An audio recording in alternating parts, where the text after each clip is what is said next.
Well, I got it down, and it went according to plan, with the exception of once I lowered it. Here's one other thing I've got. This the hole here actually fits right in there, so I can keep this plug on there.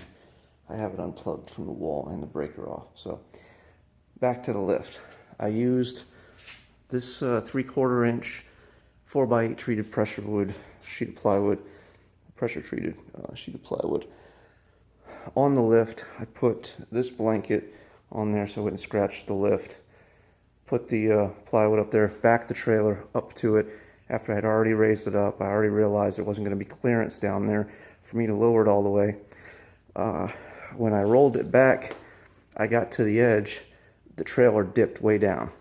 So I ended up having to lower the lift probably 3 more inches, and even an inch below what the trailer was at, so it would just roll off easily. And had the trailer hooked up to the car so the trailer wouldn't go anywhere. I should have blocked the trailer. I didn't even think about that. I had those. Got them right there. And I owned them for a reason and didn't use them. That was dumb.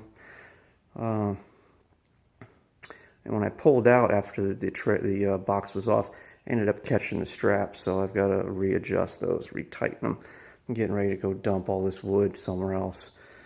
So with the lift not being all the way to the ground, plus the added height of the 3/4 inch, it was a bit of a drop off of here.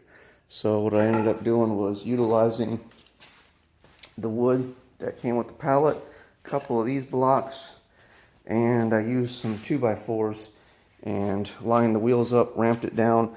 Luckily the casters were in the front. Oh my gosh, if that wasn't the case, I would have been in big trouble. So that actually worked out well.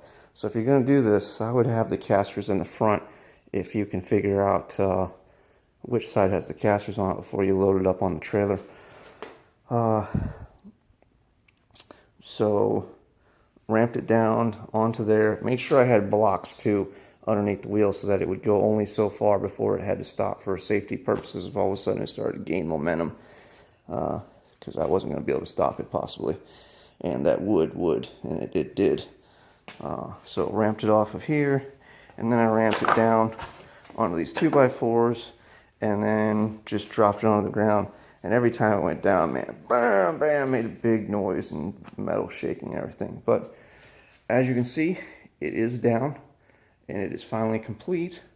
Now I have to recycle all this stuff, get it out of here, make room, clean up, stick it in there, and start loading that thing up with tools. And I'm going to find out just how big it is, because I'm probably already going to have so many tools that there won't be any space. And I don't have all my tools here. I've got another box at my shop. But that's how you use a Harbor Freight lift with a Harbor Freight trailer to unload a Harbor Freight toolbox. Just Harbor Freight everything.